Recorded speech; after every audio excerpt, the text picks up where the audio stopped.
Countrymen and women, today I greet you. I bring warm greetings. My name is Madam Sylvia Namwangonawa, President of Liberty Democratic Party. In waiting. I always say in waiting, I am in the system. Today I'm going to address two issues. The first one always, or one of them will always be about Barotseland. And what I would like to remind the nation today, those that are in Zambia and those that are in Barotseland, that at no time in our history did ever the Lozis or the Tongas or the Ngonis or Bembas sit together and make a decision to come up with a country called Zambia. Never. We have tribal differences. Each kingdom was doing what they were doing. This was all as a result of the colonialists. They are the ones that brought the idea of Zambia. It was the colonialists for their own interests. They were covering their own interests. And therefore, to demonize the Lozis just because they are fighting for their own development, they are fighting for their lives, it's not correct. It is not correct. The president keeps talking about Zambia is a unitary state. Now let me put it in very simple terms, what a unitary state means, or what unitary means. Simple terms, which everyone should be able to understand. Unitary means it's two units coming together. Two units, they are coming together. As they are coming together, there's got to be a binder. There's got to be a binder. So I'm going to speak as though I was very simple terms as a bricklayer. When you have two blocks and you want to put them together, for them to bind, for them to stick together to become one, you need a binder. And a binder is what we call mortar in building, which is the mix of cement, water, and sand. When you bring one block, you put binder, which is the cement, on top, and you bring the other block on, it binds, it becomes one block. It holds. It holds. Immediately, there's a crack in the binder. If the binder is disturbed, there will be a crack. And eventually, there will be a separation. Northern Rhodesia and the Barotse Protectorate came together because of the Barotseland Agreement 1964. That was the binder. It is binding the two units to become one. Now, if the binder is disturbed, it cracks, then a separation will eventually happen. The binder was the 1964 Barotseland Agreement. That is what the binder was between Zambia and the Barotseland Protectorate. That's what the binder was. Now, if the binder is abrogated, if the binder is broken, if the agreement is not recognized, if the agreement is thrown away, abrogated, then it means the binder is broken. There's a crack. Since 1964, when this started happening, a crack happened there. A crack took place, and it has been widening. It has been widening. To date, the crack is so wide that you can see through. What is still holding it is when a block is broken, when there's a crack, there are still those segments will still be able to hold it temporarily. And that is what is happening here today. That's what is happening here today. This crack happened because in 1969, from 1964, Dr. Kenneth Kaunda, KK, our father, had been trying to disable or to break that same agreement, to bring it into oblivion, complete oblivion. Because it was a situation where if you were found with that kind of material, they said it was sedation material and you would be charged for treason. It was a treasonable charge. Why was he hiding all that? Why was he hiding all that? It's because he wanted to make sure that he obliterated completely Barotseland, that there would be no Barotseland. And that's why today, people, President HH, can stand and say there's no country called Barotseland. It all started with KK. It was a political deception. It was a lie.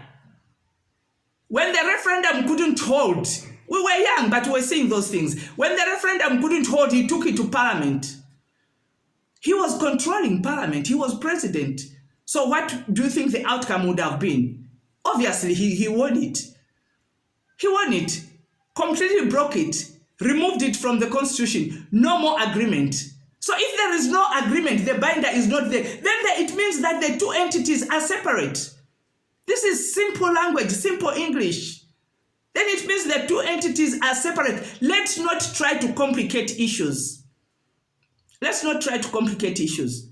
Today, Lozis, Barotseland people are being demonized, being called villains, being condemned left, right, and center. That we are bringing instability in a unitary state. Understand, the binder of the unitary state is not being recognized. It has been broken. So the two cannot be together. They separate. It separates.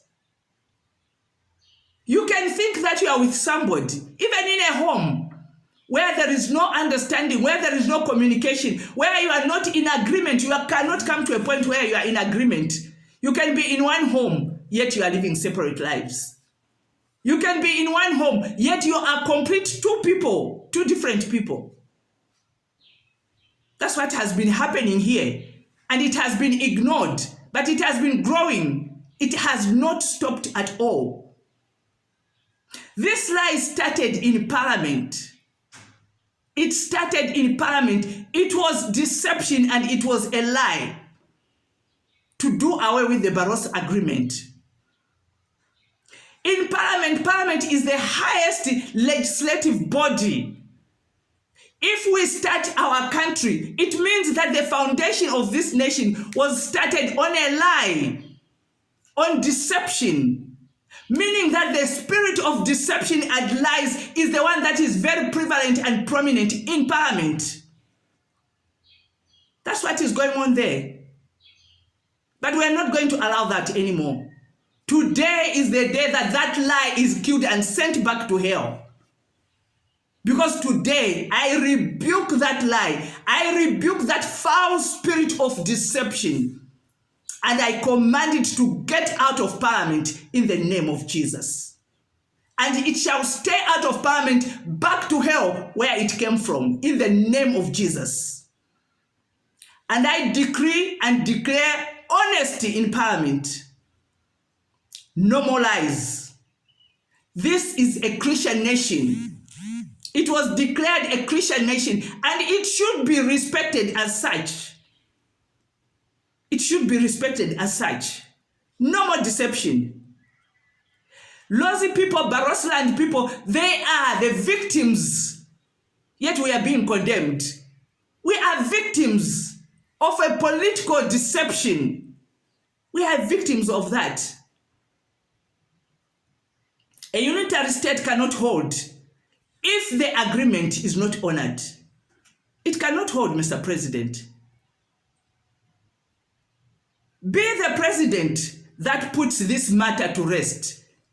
President HH, be the president that puts this matter to rest. Because I have said that this is the generation that is going to deal with this matter and put it to rest once and for all. We cannot allow it that our children should find it and our grandchildren should find it. No, we are not going to allow that. We are not going to allow that. Let's be a leadership. Let's be a leadership that has honor. Let's be a leadership that has integrity. Let's be a leadership that are able to sit down and dialogue. No matter how difficult the situation, the decisions are, let's be able to deal with them so that we can map out a proper political system for those that are coming behind us. For those that are coming behind us. All of us want peace. No one wants violence. No one wants violence. No one wants to be, you cannot come and colonize us in our own country. Colonize us in our own protectorate, in our own Barotseland, in our own domain. No. No, that's not what the agreement said. We are supposed to coexist. Coexist, mutual trust, respect, will coexist. Minus that, even in a home, I've said it before, even in a home, it will fall apart. It will fall apart. That's what a unitary state is. Respect for each other, being honest, not being deceptive.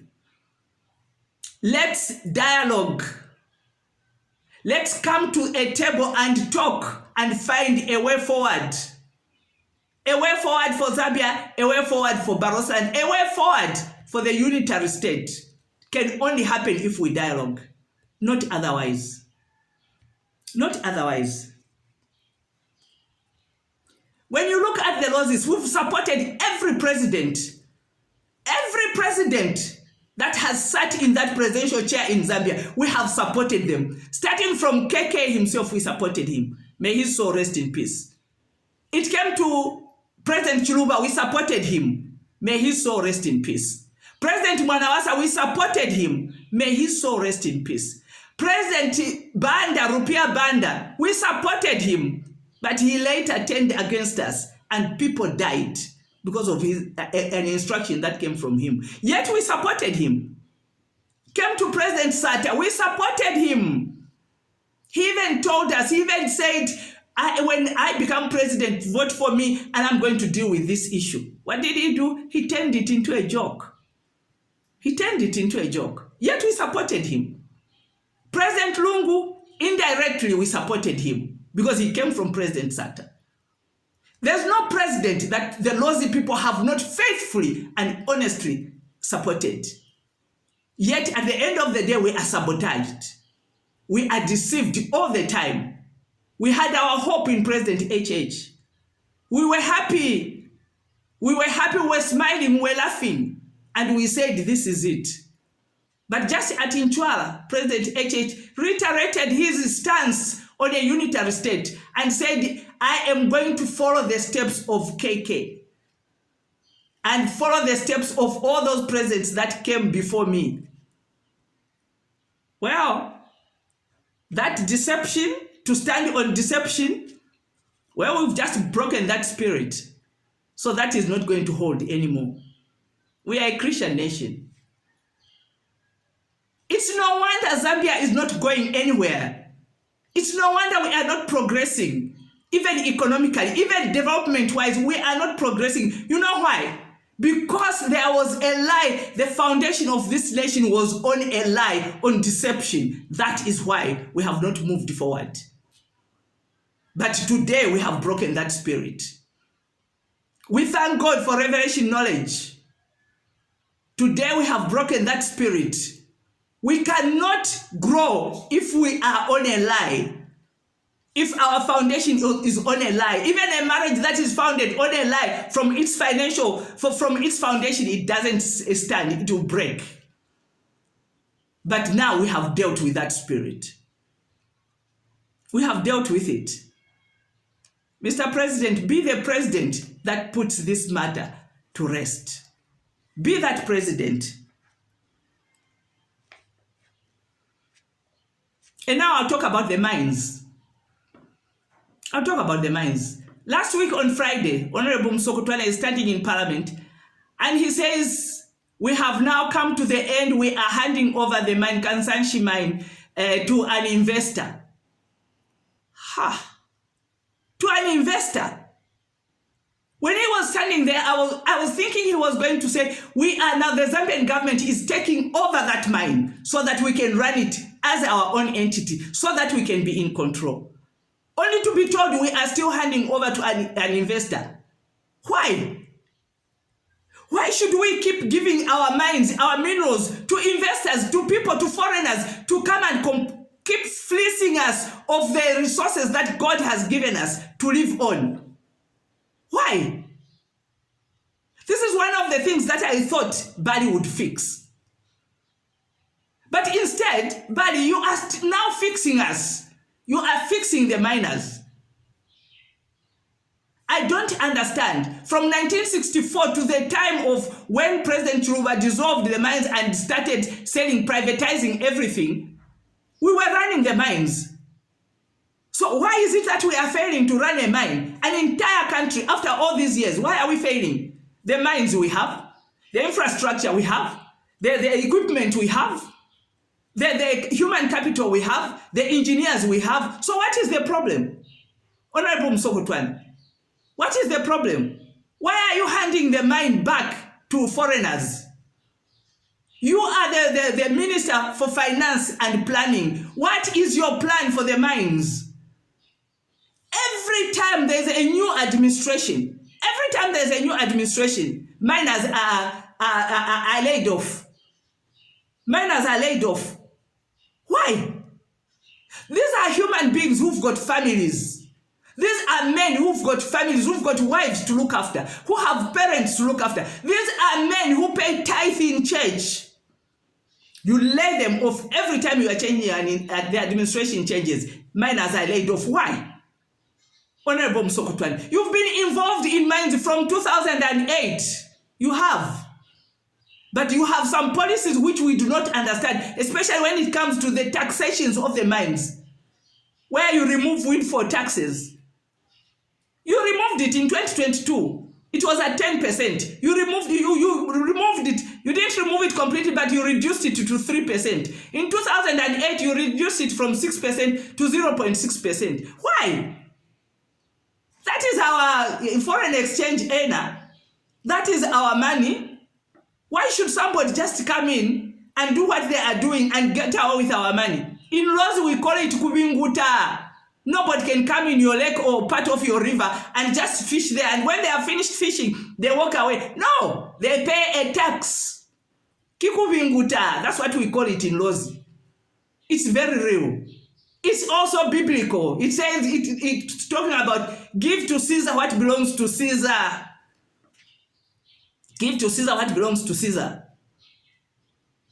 Jesus directed Peter, go find a fish. In that fish, in the mouth of the fish, you are going to find a draconius money that time and pay to Caesar what we owe. It's a tax. It's a tax. They are our minerals. They are our mines. You always close the mines. How can you fail, an entire country fail to run a mine when an individual can run a mine? Individuals in this country are running mines. When a company, the same one that you are handing over to, it's a company, it's running a mine, an entire country fails? Honorable Msokotwane, I agree with those, the one who raised the motion in Parliament to say you should resign. I second the motion. I second that motion. You need to resign because you have failed the people of Zambia. You've been Minister of Finance before, but this time around, it looks like it's too much for you. A word of advice to you, President HH, get rid of Honorable Msokotwane. He's pulling you down. He's messing you up. His time is up. His time is up. Miners are men who have families. And they need to have consistent jobs. We need mines to be operated by the Zambian government so that we are in control, not being controlled by foreigners. CDF. The song of CDF. A good initiative, but CDF is a lie. CDF is a lie. Very good initiative. Poorly executed. And it just ends up as a song and as a lie. Thank you for listening.